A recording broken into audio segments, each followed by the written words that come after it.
नमस्कार, grand Asian news के इस बुलेटिन में आप सभी का स्वागत है। तमाम खबरों के साथ हाजिर हूं मैं संजय दुबे।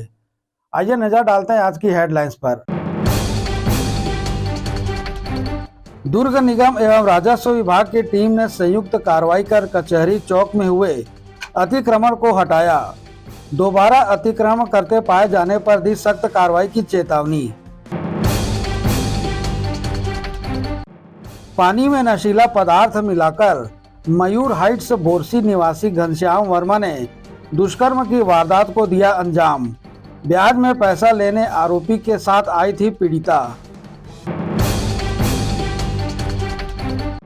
और वैशाली नगर विधानसभा क्षेत्र में अवैध रूप से सड़क किनारे मछली मटन का कारोबार कर रहे लोगों के कब्जों को निगम ने ढहाने की करी कार्रवाई।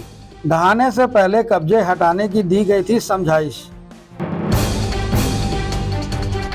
अब खबरें विस्तार से। मुख्यमंत्री विष्णुदेव साय ने आज यहां महानदी भवन नवा रायपुर में नई सरकार की कैबिनेट की प्रथम बैठक में मुख्य सचिव श्री अमिताभ जैन को क्रियान्वयन हेतु घोषणा पत्र सौंपा। इस अवसर पर उप मुख्यमंत्री अरुण साव और विजय शर्मा भी उपस्थित रहे। दुर्ग नगर निगम एवं राजस्व विभाग द्वारा संयुक्त कार्रवाई कर कचहरी क्षेत्र में लगे अवैध अतिक्रमण कर लगाए गए 25 ठेलों को हटाया गया। दुर्ग शहर में इन दिनों सड़क किनारे लगे अवैध गुमटी ठेलों सहित आवागमन को बाधित कर रहे स्थलों का निरीक्षण कर अवैध काबिज जगह को कार्रवाई कर खाली कराने की कार्रवाई की जा रही है।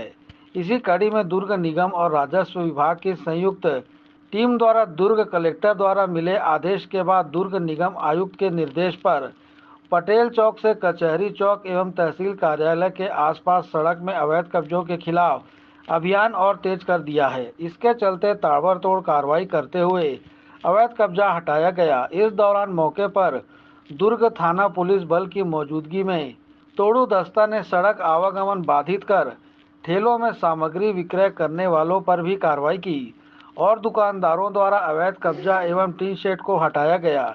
इसके साथ ही सड़क पर अतिक्रमण करने वालों को अंतिम चेतावनी के साथ राजस्व विभाग और नगर निगम ने नोटिस थमाकर समझाइश दी, अन्यथा छत्तीसगढ़ भू राजस्व संहिता 1959 की धारा के तहत कार्रवाई किए जाने की बातें कही।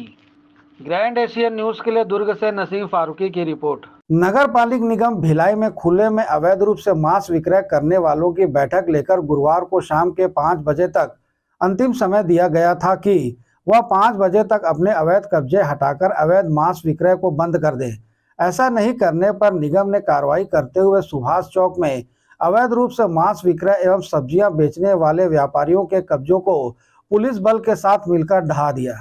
गुरुवार को निगम सभागार में अवैध रूप से खुले में मांस विक्रय करने वाले व्यापारियों को बुलाकर निगम प्रशासन ने बैठक ली थी और उन्हें साफ शब्दों में शाम के 5 बजे तक अपने कब्जे हटा लेने को कहा था, जिस पर व्यापारियों ने अपनी स्वीकृति भी दे दी थी। परंतु शाम के 5 बजे तक अपना कब्जा नहीं हटाने की स्थिति में नगर पालिक निगम भिलाई अपने दल बल और पुलिस प्रशासन को साथ लेकर सुभाष चौक कैंप 1 भिलाई पहुंचा और स्कूल की बाउंड्री वॉल से लगे हुए अवैध रूप से मांस विक्रय करने वालों एवं अवैध रूप से कब्जा करके सब्जी बेचने वालों के कब्जों पर बुलडोजर चलाकर ढहा दिया। इस कार्रवाई के दौरान जोन 3 के सहायक राजस्व अधिकारी अनिल मेश्राम के साथ जिला प्रशासन के अधिकारीगण एवं निगम प्रशासन का तोड़ू दस्ता साथ था। कार्रवाई के दौरान किसी भी प्रकार की अप्रिय घटना न घटे, इसके लिए पर्याप्त मात्रा में पुलिस बल भी मौजूद था। कार्रवाई शुरू करते के साथ व्यापारियों के विरोध का सामना भी निगम प्रशासन की टीम को करना पड़ा, परंतु निगम प्रशासन के द्वारा दिए गए मियाद खत्म होने के बाद यह कार्रवाई की गई। कार्रवाई की विस्तृत जानकारी जोन 3 के सहायक राजस्व अधिकारी अनिल मेश्राम सहित नगर पालिक निगम भिलाई के जनसंपर्क अधिकारी शरद दुबे ने मीडिया को दी है। इनको पहले भी जनवरी फरवरी में यहाँ पे तोड़फोड़ की कार्रवाई की जा चुकी थी। समझाइश दी जा चुकी थी कि स्कूल की बाउंड्री वॉल से लग कर के अतिक्रमण अवैध कब्जे नहीं करना है और यहाँ से शिकायत प्राप्त हुई थी कि चिकन मटन की दुकान के कारण आवारा पशु यहाँ घूमते हैं और बच्चों को काटते हैं और पब्लिक को परेशानी होती है। कई असामाजिक तत्व जो घूमते हैं और ये जो रिहायशी आसपास इलाका है, इन दुकानों से नागरिकों को काफ़ी परेशानी हो रही है। तो उस शिकायत पर इनको नोटिस दी गई थी। उस नोटिस की अवधि समाप्त होने के बाद में आज इनसे बैठक भी ली गई थी अपर आयुक्त महोदय द्विवेदी साहब थे, CSP बंछोर साहब थे। इनकी उपस्थिति में बैठक लेकर के समझाइश दी गई थी कि इन्होंने कहा था शाम तक हम हटा लेंगे, लेकिन इन्होंने शाम तक के अपना कब्जा नहीं हटाया। उसके बाद जिला प्रशासन के उच्चाधिकारी को निर्देश के अनुसार यह कार्रवाई करने में आई है। इनका समय तो वैसे सुबह ही समाप्त हो गया था 11 बजे, 24 घंटे का। और उसके बाद में फिर भी हमने सोचा प्रशासन ने कि इनसे बात कर ले और इनको जवाहर नगर में जो दुकानें हैं वहाँ पे व्यवस्थापित करने की बात भी कही गई थी। इनको ले जाकर के दुकानें दिखाई भी गई थी और ये भी कहा गया था कि आप यहाँ पर व्यवस्थित हो जाइए और जो भी वहाँ पर असुविधाएं हैं उसको दूर कर दिया जाएगा। पर ये वहाँ जाने को तैयार नहीं। इनका कहना है कि हम जो कुछ करेंगे यही करेंगे। तो इस प्रकार से एक अतिक्रमण करके, अवैध कब्जा करके प्रशासन को चुनौती देने का काम कर रहे थे यहाँ के व्यापारी। जो प्रशासन को लगा कि जो जनता की शिकायत है वो वाजिब है और यहाँ पर खुले में जो है मांस बिक्री का जो नहीं होना चाहिए, जो शासन के आदेश है, उस आदेश का पालन करते हुए इनको हटाया गया है। स्कूल की बाउंड्री वाल है दोनों तरफ और वहाँ से बच्चों को, पालकों को, शिक्षकों को परेशानियाँ थी। उनकी शिकायत एक लंबे समय से थी और इस यहाँ पर एक दो बार पहले कार्रवाई की जा चुकी है। देखिए, वो राजनीतिक विषय जो भी हो, लेकिन शिकायत के आधार पर और प्रशासन के आधार पर हम कलेक्टर और कमिश्नर हम उनके निर्देशों का पालन करते हैं। बाकी राजनीतिक परिवर्तन के उस पर हमारे पे कोई प्रभाव नहीं पड़ता है। आज सुबह 12 बजे निगम सभागार में एक बैठक आहूत की गई थी। तो उसमें सुभाष चौक कैंप 1 के जो अवैध रूप से स्कूल के बाउंड्री वाल से लग के, जो बाउंड्री वाल था उससे लग के इन्होंने टीन शेड या फिर बांस बल्ली से ऐसा शेड डाल के रखा हुआ था, जिसमें ये प्रतिबंधित व्यापार खुले में मांस मटन विक्रय कर रहे थे। इनको 3 दिन पहले नोटिस दिया गया था, उसके बाद फिर 1 दिन और नोटिस दिया गया। इनकी म्याद ख़त्म हो गई तो आज इन्होंने समय मांग के साहब से बोला कि आपसे हमको सभी लोगों को चर्चा करना है। तो माननीय अपर आयुक्त महोदय अशोक द्विवेदी जी ने इनको सभागार में बुलवाया, जिसमें CFC पाव वगैरह सब थे, TI साहब थे, CSP साहब थे। उन्होंने इनको कमिटमेंट किया था कि हमारी नोटिस की म्याद ख़त्म हो गई है सुबह, लेकिन हमको शाम को 5 बजे तक समय दे दीजिए तो हम अपना खुद उतार लेंगे, टीन टप्पर जितना भी है नुकसान नहीं होने देंगे। ठीक है, समय दे दिया गया। समय बीतने के बाद फिर निगम प्रशासन अपनी कार्रवाई की है। ये तो उनका सहायक राजस्व अधिकारी का मामला है। मेरे को ये जानकारी है कि 9 और 7 सेट जो है सब्जी भाजी के सेट जो थे टीन टपरे वो 7 ठो और 9 ठो जिनमें वो विक्रय हो रहा था खुले मांस का। नहीं, 2 तरफा एक तरफा नहीं, कार्रवाई है। कार्रवाई जितना प्रशासन में कार्रवाई की गई होती, कागजी कार्रवाई, उसके आधार पर कार्रवाई होती है। परंतु दूसरी ओर अवैध रूप से मांस विक्रय करने वाले एवं सब्जी बेचने वालों ने इस कार्रवाई को द्वेषपूर्ण बताया है और कहा है कि स्थानीय विधायक से सार्थक बातचीत होने के बाद भी निगम ने भारी मात्रा में पुलिस बल लाकर इस कार्रवाई को अंजाम दिया, जो कि गलत है। और अब व्यापारियों के पास सड़क पर उतरकर परिवार सहित भीख मांगने की नौबत आ गई है। ये जो कार्रवाई हो रही है, नगर पालिक निगम के माध्यम से कार्रवाई हो रही है। आज निगम के सभागृह में जिला प्रशासन, निगम प्रशासन और यहाँ के स्थानीय व्यापारी लोगों के साथ एक बैठक हुई, जिसमें आम सहमति से तय कर लिया गया था कि यहाँ से सारी दुकानें हटा ली जाएगी और कहीं ना कहीं दूसरी जगहों पे विस्थापित की जाएगी। और जिसका समीक्षा करने के लिए हम लोग निगम अधिकारियों के साथ तकरीबन 4:30 बजे तक साथ में मौजूद थे और हम लोगों को कहीं ना कहीं 4:30 बजे तक बिजी रख के उलझाया गया। और जब हम लोग यहाँ पर आए उसके बाद हम लोगों ने अपनी सामान हटा लिया गया, सारे लोग हटा लिए थे। उसके बावजूद भी नगर पालिक निगम द्वारा जो ये कार्रवाई की गई है वो न्याय संगत नहीं है, क्योंकि विधायक महोदय और निगम कमिश्नर महोदय से जो हमारी चर्चा हुई थी कि आप स्वेच्छा से हटा लो, और हम स्वेच्छा से सारी चीज़ें हटा लिए थे।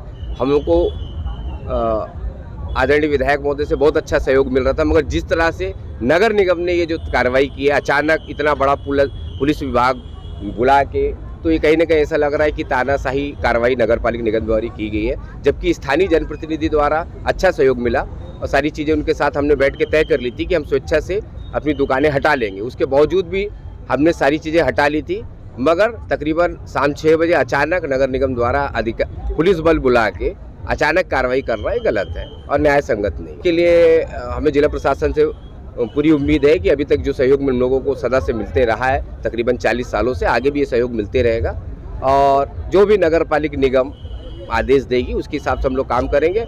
यदि हम लोगों के साथ पक्षपातपूर्ण व्यवहार किया जाएगा तो पुनः इसी जगह पे हम लोग व्यवसाय अपना चालू कर देंगे। सर ऐसा मैं बताना ये चाहता हूँ सर कि आज मतलब 18/7 को मेरे द्वारा नगर निगम प्रशासन को मैंने एक पत्र लिखा था, जिसमें कि मैंने पत्र लिख के उन्हें अवगत करा चुका था और उन्होंने भी मुझे आश्वासन दिया था, जिसमें कि जॉन कमिश्नर साहब भी आश्वासन दिए थे और मेसराम सर को भी जानकारी में थी कि आप लोगों को मतलब यहाँ से मतलब हटाया नहीं जाएगा, पहले व्यवस्थापन किया जाएगा, उसके बाद हटाया जाएगा। और सर व्यवस्थापन तो किया नहीं गया, उससे पहले हटा दिया गया। बैठक में भी फ़ोन करके बुलाया गया था, हम लोगों ने सर बैठक में भी गए और बैठक में जाने के बाद में हम लोगों ने बता दिया कि सर हमारी विधायक महोदय से अच्छी तरीके से बात हो चुकी है कि हम लोग अपने इच्छा से हम लोग अपना दुकान हटा लेंगे, ठीक है।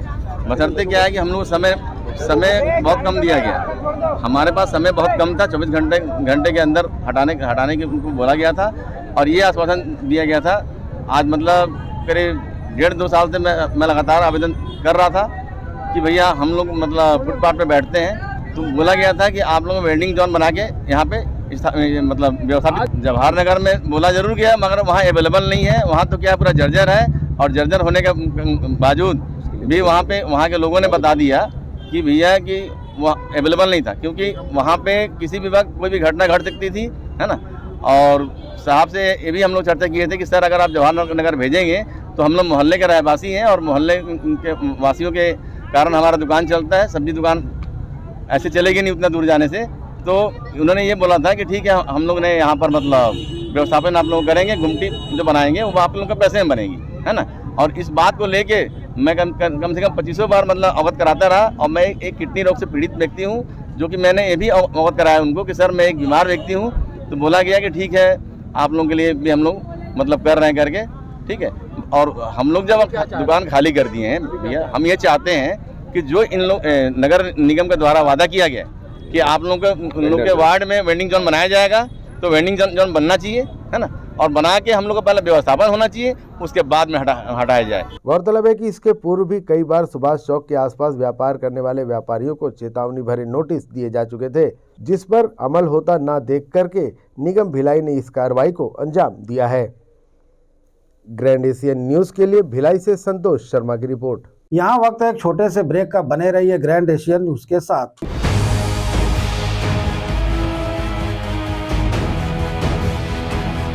आयुर्वेद एक्यूप्रेशर थेरेपी सेंटर, चर्म रोग, दांत खाज, खुजली, चेहरा पर किसी प्रकार की झाइयाँ, दाग धब्बे, फोड़ी फुंसी, प्रेगनेंसी, स्ट्रेच मार्क आदि का गारंटेड इलाज। जी हाँ, आयुर्वेदिक एक्यूप्रेशर थेरेपी सेंटर। यहाँ पर आयुर्वेदिक दवा एवं एक्यूप्रेशर थेरेपी द्वारा बिना ऑपरेशन किए बवासीर, भकंदर, हाइड्रोसिल, गुप्त रोग, चर्म रोग का इलाज किया जाता है। बवासीर, भकंदर, फिशर का बिना ऑपरेशन इलाज, मलद्वार की जितनी भी पुरानी तकलीफ हो, जैसे खून आना, चुभने जैसा दर्द होना, जलन, मस्सा, मवाद आना, पेट साफ न होना आदि का जड़ से गारंटेड इलाज। गुप्त रोग, शादी के बाद या शादी के पहले बचपन की गलतियां, उम्र की अधिकता या किसी भी कारण से मर्दाना कमजोरी, शीघ्र पतन, शादी के नाम से डर लगना, बच्चा न होना, पेशाब में जलन, स्वप्न दोष, शारीरिक कमजोरी, थकान आदि बीमारियों सहित हाइड्रोसिल का बिना ऑपरेशन गारंटेड इलाज। महिला गुप्त रोग, बवासीर, भकंदर, फिशर का बिना ऑपरेशन जड़ से गारंटेड इलाज। माहवारी गड़बड़ी, सफेद पानी जाना, हाथ पैर में जलन, दर्द, कमर में दर्द, बच्चा न होना, मिर्गी, पुराने से पुराना घाव, गैंग्रीन का इलाज किया जाता है। हमारा पता doctor Hira, Gaya Nagar, Durg. Mobile number 9981659182। Sonalika rotavator का बादशाह जो मिट्टी में सोना उगाता है, हम उनके सपनों को हकीकत बनाते हैं। खेती के उपकरणों में दुनिया का number 1 heavy duty range Sonalika agro solutions पेश करते हैं सोनालिका शानदार रोटावेटर ऑफर। त्योहार के अवसर पर लाखों के उपहार।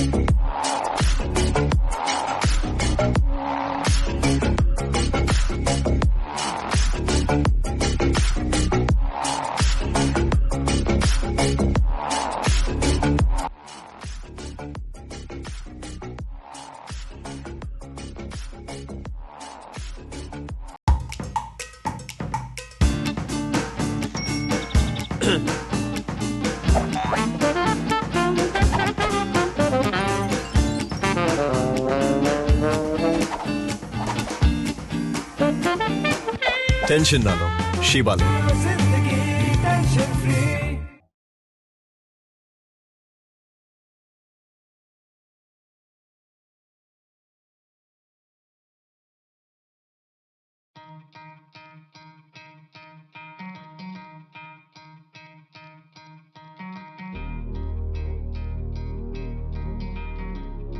धरती सुनहरी अंबर नीला हर मौसम रंगीला, ऐसा देश है मेरा, हाँ ऐसा प्रदेश है मेरा।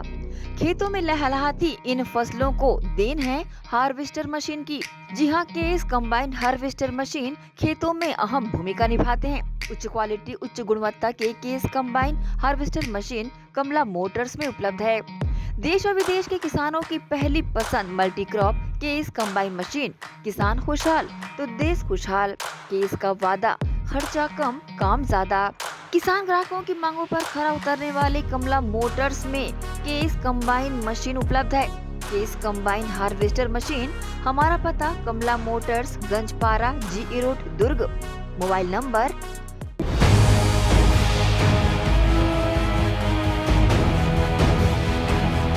ब्रेक के बाद आप सभी का स्वागत है।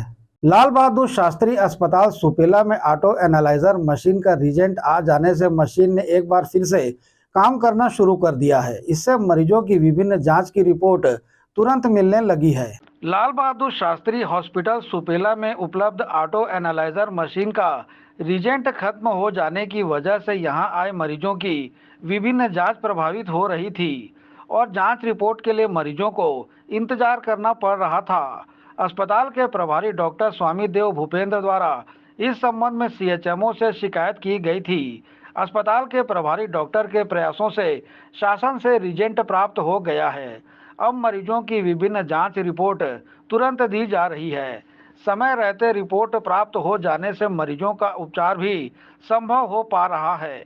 इसकी जानकारी लाल बहादुर शास्त्री अस्पताल के प्रभारी डॉक्टर स्वामी देव भूपेंद्र ने ये भी ऑटो एनालाइजर का जो रिजेंट जो है शासन से प्राप्त हो गई है और इंजीनियर भी आके मशीन को कैलिब्रेट करके चले गए हैं। अब मशीन चालू है, सब मरीजों का जांच किया जा रहा है। अभी जो ये जांच जो जल्दी हो जाएगा, बहुत सारी जांच जो है मुफ्त में सब मरीजों को सुविधा मिलेगी। गौरतलब है कि ऑटो एनालाइजर मशीन का रिजेंट खत्म हो जाने से मरीजों को काफी परेशान होना पड़ रहा था। केवल कुछ जांचों को छोड़कर सभी जांच प्रभावित हो रही थी। अब रिजेंट उपलब्ध हो जाने से जांच रिपोर्ट तत्काल प्रदान की जा रही है। ग्रैंड एशियन न्यूज के लिए संजय दुबे।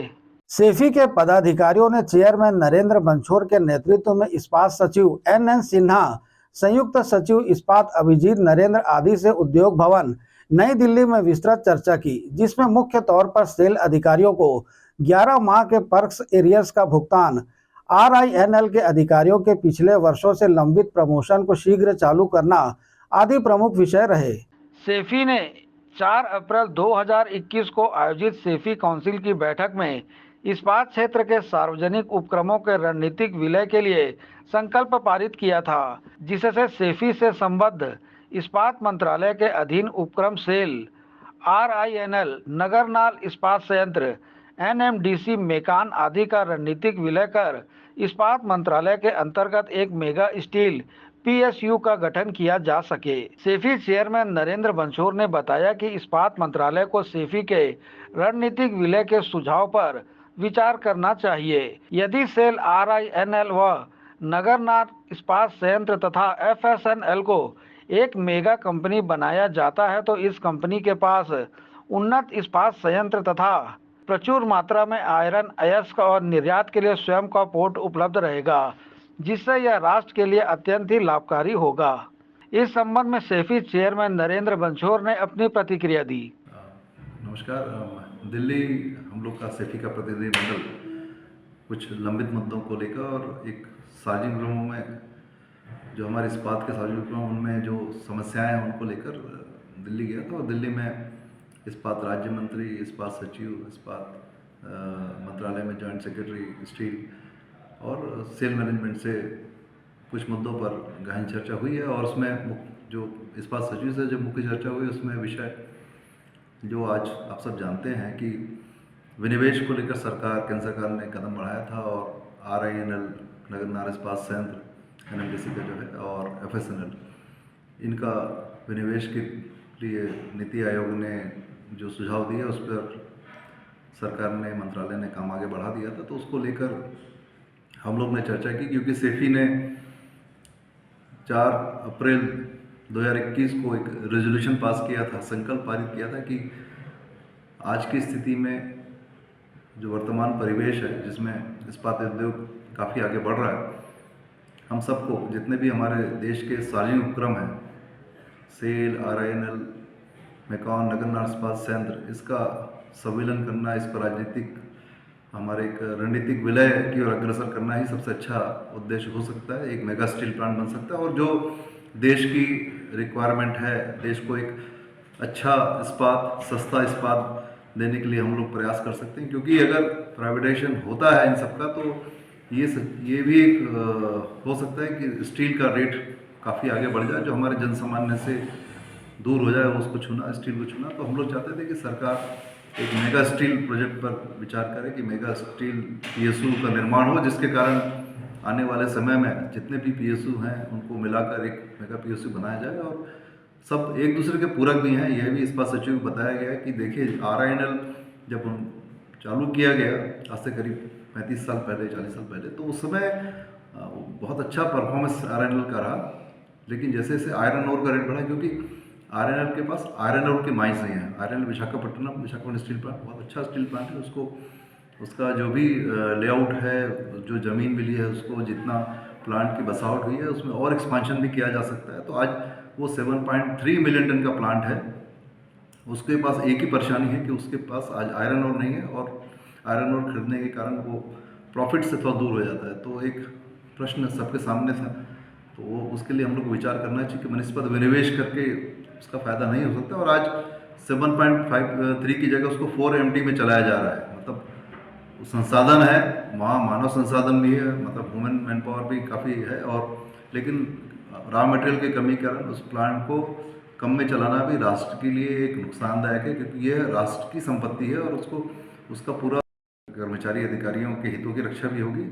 एक परिदृश्य है जो पब्लिक सेक्टर है, उसका जो कंसेप्ट होता है कि पब्लिक सेक्टर जब स्थापित होता है उसके आसपास की कॉलोनियाँ डेवलप करती हैं, एक सोसाइटी डेवलप करती है, और जितने भी इस्पात क्षेत्र के उपक्रम है वहाँ पे आप देखें इस्पात नगरीय बहुत अच्छी होती है, अच्छा उसमें एक सिस्टम रहता है। तो उस सिस्टम को मेंटेन करने के लिए इसको पब्लिक सेक्टर में बने रहना बहुत आवश्यक है। खाली जो एडमिनिस्ट्रेशन है वो एक सिंगल हैंडेड होना चाहिए और इस्पात मंत्रालय का पूर्ण नियंत्रण होना चाहिए। तो ये सारा हम लोग का विश्वास था, यही हम लोग ने उनसे अनुरोध किया। हमारे साथ GVL नरसिम्हा जीवित है, जो वहाँ के राज्यसभा के सांसद है उस क्षेत्र के, और साथ ही हमारे जनरल सेक्रेटरी महासचिव सेफी के अवकाश मलिक, और RINL के हमारे वहाँ के जो प्रेसिडेंट हैं एसोसिएशन के SEA के CS का ताम, और वहाँ के जनरल सेक्रेटरी KVG प्रसाद थे, और इस पर वहाँ भी चर्चा हुई। उसके अलावा भी जहाँ जहाँ हम लोग गए, हमारे जो भी सांसद इस्पात क्षेत्रों को, उनसे भी इस पर चर्चा हुई है और इस पर प्रयास हमारा जारी रहेगा।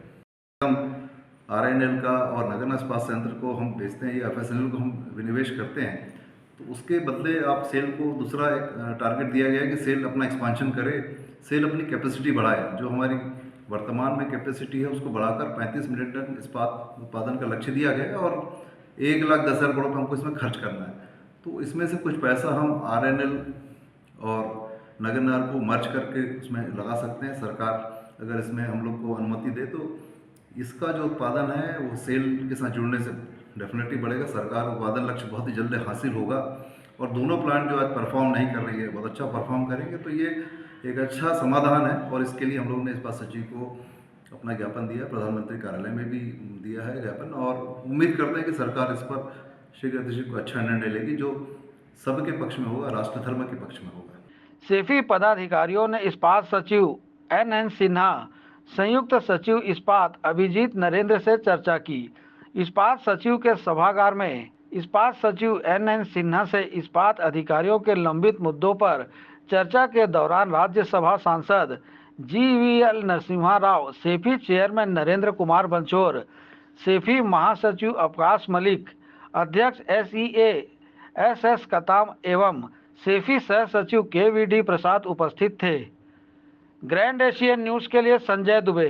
पद्मनापुर पुलिस ने दुष्कर्म के मामले में अपराध दर्ज कर आरोपी को धर दबोचा। वहीं प्रार्थी की शिकायत पर पद्मनापुर थाना ने त्वरित कार्रवाई की। दुर्ग के पद्मनाभपुर पुलिस थाना द्वारा दुष्कर्म 376 के मामले में पीड़िता की शिकायत पर मामला दर्ज किया गया था। वहीं पीड़िता ने बताया कि घनश्याम वर्मा पैसे ब्याज में देने का कार्य करता है, जिसकी जानकारी से मैं भी गई हुई थी, जहां घनश्याम के द्वारा अपने मयूर हाइट्स बोरसी अपनी गाड़ी में बैठाकर ले गया और वहां मुझे पानी में कुछ नशीली चीज मिलाकर दिया और मेरे साथ जबरदस्ती किया। वहीं जब पीड़िता ने थाना पद्मनाभपुर को इसकी जानकारी दी, जिसके बाद एक्शन में आई पद्मनाभपुर थाना पुलिस ने आरोपी घनश्याम वर्मा को घेराबंदी कर गिरफ्तार किया। जिसके बाद एक्शन में आई पद्मनाभपुर थाना पुलिस ने आरोपी घनश्याम वर्मा को घेराबंदी कर गिरफ्तार किया। आईपीसी की धारा 376 के तहत कार्रवाई की गई। इस संबंध में पद्मनाभपुर थाना प्रभारी अनिल कुमार साहू ने जानकारी दी। पीड़ित प्रार्थिया थाना में लिखित आवेदन प्रस्तुत की है कि आरोपी घनश्याम वर्मा जो कि पीड़िता का परिचित का ही है, वह पैसा देने के बहाने अपने घर ले गया बोरसी मयूर हाइट्स, जहां पर ले जाकर पीड़िता को बहला फुसलाकर उसके साथ बलात्कार किया, जिससे क्षुब्ध होकर पीड़िता ने थाने में आवेदन प्रस्तुत किया। आवेदन पर से 376 आईपीसी और 506 आईपीसी का अपराध पंजीबद्ध कर विवेचना में लिया गया। दौरान विवेचना आरोपी घनश्याम वर्मा को गिरफ्तार किया गया है, जिसे पृथक से न्यायिक रिमांड पे भेजा जाएगा। ग्रैंड एशियन न्यूज के लिए दुर्ग से नसीम फारूकी की रिपोर्ट। यहाँ वक्त एक छोटे से ब्रेक का, बने रहिए ग्रैंड एशियन न्यूज के साथ।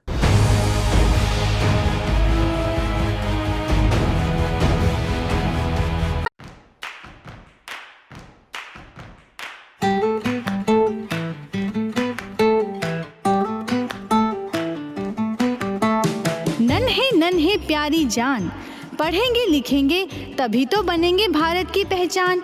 बच्चों से ही है कल का भविष्य, तो आइए उदय पब्लिक स्कूल में जल्द ही एडमिशन कराइए। जी हाँ, एडमिशन शुरू हो चुके हैं।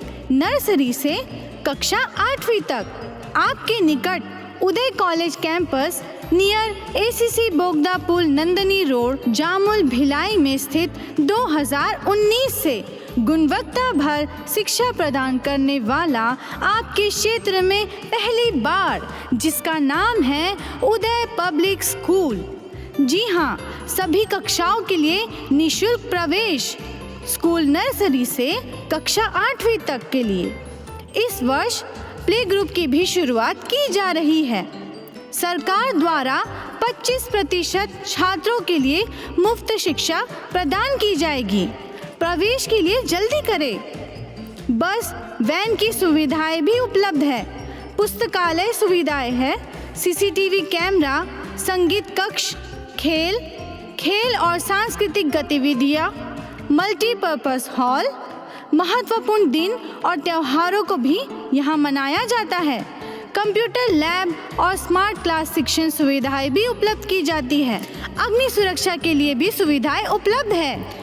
बच्चों के अंग्रेजी बोलने पर भी महत्वपूर्ण ध्यान दिया जाता है। तो फिर देरी किस बात की, जल्दी कीजिए, क्योंकि एडमिशन शुरू हो चुके हैं उदय पब्लिक स्कूल में। आपके निकट उदय कॉलेज कैंपस निकट एसीसी बोगदा पुल नंदनी रोड जामुल भिलाई में। अब किसानों की समस्याओं का हुआ समाधान। जी हां, अब दुर्ग जिले सहित अन्य जिलों के किसान भी हुए खुशहाल। आपके अपने शहर दुर्ग जिले में खुल गया है कमला मोटर्स, जहां उपलब्ध है ज्यादातर कंपनियों के हार्वेस्टर। उच्च क्वालिटी के हार्वेस्टर चले सालों साल, करे किसानों को मालामाल।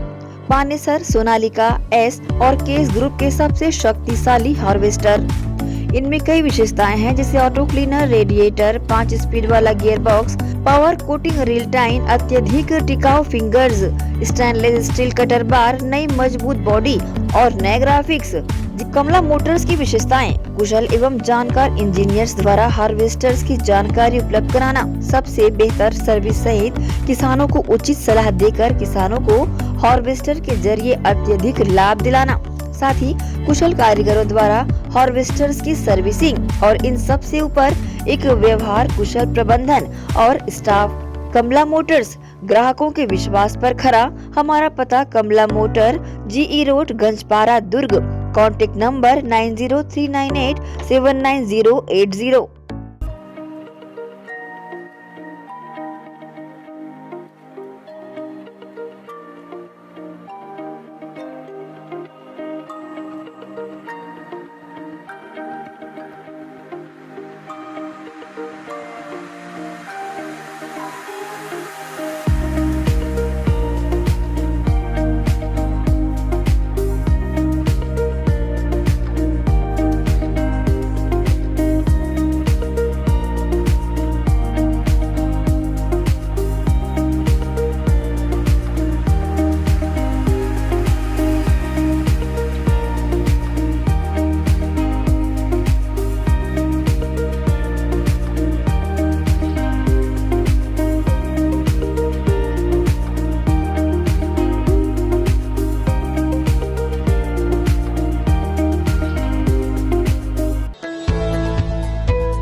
ब्रेक के बाद आप सभी का स्वागत है।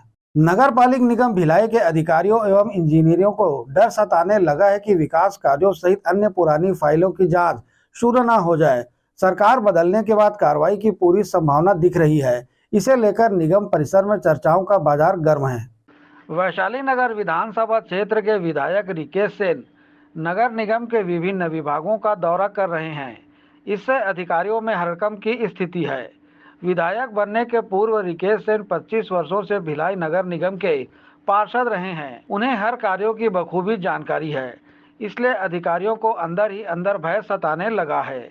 जानकारी के मुताबिक नगर निगम क्षेत्र के कई विकास कार्य बिना टेंडर प्रक्रिया के आनन फानन में हुए हैं।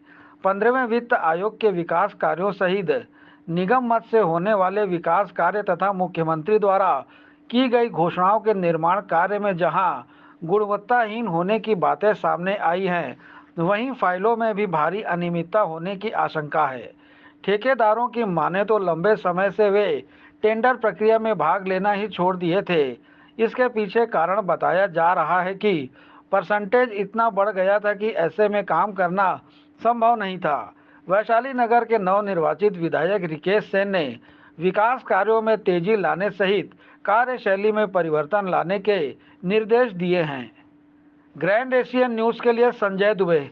विमुक्ति का रहस्य नामक पुस्तक का विमोचन कल दिनांक 16 दिसंबर को भिलाई के अमित इंटरनेशनल होटल में होने जा रहा है, जिसमें बड़ी संख्या में शहर के गणमान्य नागरिक उपस्थिति दर्ज कराएंगे। यह पुस्तक निःशुल्क लोगों में वितरित की जाएगी। इसी विषय को लेकर पुस्तक के प्रकाशकों के द्वारा आज एक प्रेस कॉन्फ्रेंस की गई, जिसमें कि विमोचन से संबंधित जानकारी दी गई। 16 दिसंबर को शाम 5 बजे इस पुस्तक का विधिवत विमोचन किया जाएगा। प्रकाशकों ने शहर के सामान्य नागरिकों से इस कार्यक्रम में आने की अपील की एवं निःशुल्क पुस्तक प्राप्त करने की बातें कही। कार्यक्रम के बारे में जानकारी देते हुए प्रकाशकों ने मीडिया को कुछ इस तरह से जानकारी दी। 18 गुणों को दर्शाती विमुक्ति का रहस्य नामक पुस्तक का विमोचन hotel Amit park international Supela में शनिवार को किया जाएगा। गौरतलब है कि विमुक्ति का रहस्य नामक पुस्तक का विमोचन 16 दिसंबर को भिलाई अमित पार्क में किया जा रहा है। इस विमोचन में शहर की बड़ी गणमान्य शख्सियतों की उपस्थिति रहेगी। ये पुस्तक निःशुल्क लोगों को वितरित भी की जाएगी। बता दें, इस पुस्तक में सद्गुणों को बताया गया है। व्यक्ति अगर इन गुणों को अपने अंदर समा लेता है तो उसका जीवन अत्यंत ही सरल हो जाएगा और वो अपने जीवन में सफल भी होगा।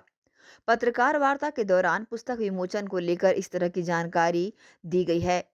ये विमुक्ति का रहस्य जो पुस्तक है कल रिलीज़ होने वाला है अमित पार्क में, उसी के बारे में प्रेस कॉन्फ्रेंस रखा गया था और इस बुक में हमने 18 गुणों के बारे में बताया है। इसको श्रीमन नारायण श्री हरे कृष्ण जी के संदेशों में से देवासी लंकादीप जी ने उनके बेटे देवासी लंकादीप जी ने निकाल कर उसको इसको संकलित किया है। और ये जो सद्गुण हैं जो ये सब वेद ग्रंथों के अनुसार जो है इसको निकाल के बताया गया है। इस पुस्तक में सद्गुणों के बारे में होंगे, जैसे कृतज्ञता, भलाई करना, सौम्यता, विनम्रता, ऐसा बहुत सारे गुणों के बारे में। लोगों इस गुण को जब आदमी समझता है, उस गुण के हिसाब से अगर आदमी जीता है तो वो सुख समृद्धि से अपना जीवन बिता सकता है और अमरता को प्रदान कर सकता है। ये आम आदमी को आप अगर कल आएंगे तो आपको अमित पार्क में 5 बजे से 9 बजे इसका कार्यक्रम होगा। ये निःशुल्क, ये सबको फ्री दिया जाएगा।